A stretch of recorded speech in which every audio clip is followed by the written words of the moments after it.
So it's a little humid. And so just after a small meal like a squirrel, it's enough to make her pant quite heavily.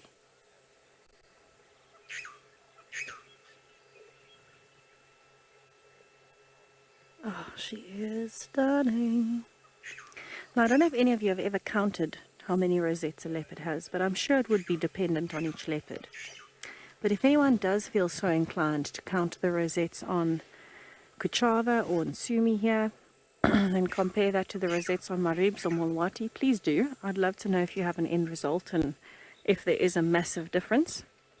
And if you're feeling super energetic, you can average it out by looking at many, many different leopards, males and females. But I somehow have a feeling you wouldn't be able to count all of them. To get every angle of a leopard would be very tough.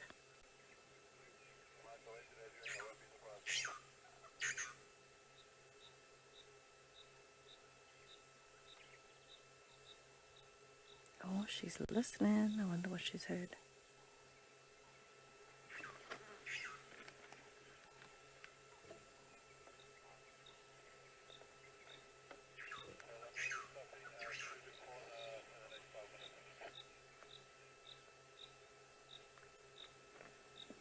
So this is in fact the first time that I have seen Ntsumie since she was named.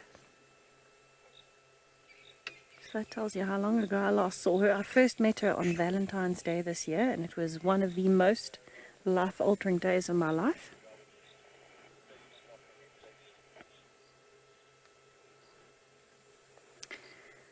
And now, it's the first time I'm seeing her since she was officially named, at just over a year old. Oliver Ntsumie will be ready to mate at around 3 years old. Oftentimes, though, the first litter only comes anywhere between 3.5 and 4 years old. Now, remember, leopard mums are not so successful the first time. This is not surprising. They live in a world filled with hyenas, lions, other leopards, and so to find a den and successfully raise a litter of cubs as a leopard is not an easy task. So most leopard mums are not successful the first time around, but she can start mating anywhere from 3 years old. So she's still got a way to go, being about 1 year and 3 months or so. She has still got a long way to go before she gets to that point. We are quite lucky though. She is an absolute angel, which is what her name means. And she's not really going to move too far from this territory, which is awesome. She'll take a piece of Kuczava's territory. That's how female leopards work. So it's not like Shasha, who's moved down towards Lion Sands. He has to move out of the way of the dominant males. She gets to stick around, and I'm really happy about that because we haven't told the other leopards this, but she is definitely my favorite leopard.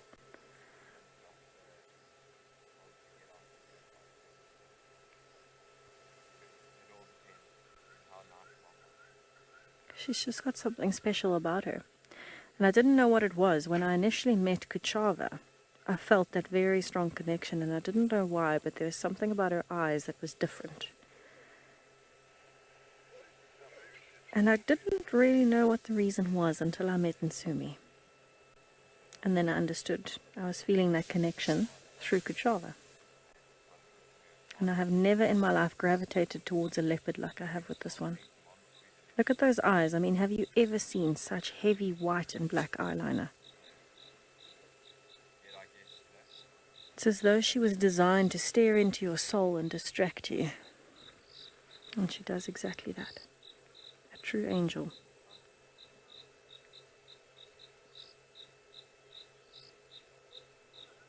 Now, if you don't know where the name originated from, she was named Angel actually because of Thandi.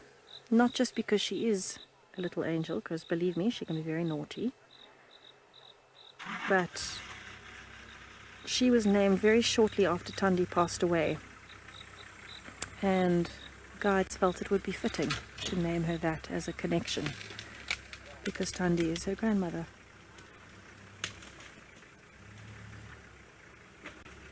Sent by her grandmother to come and grace us with her presence.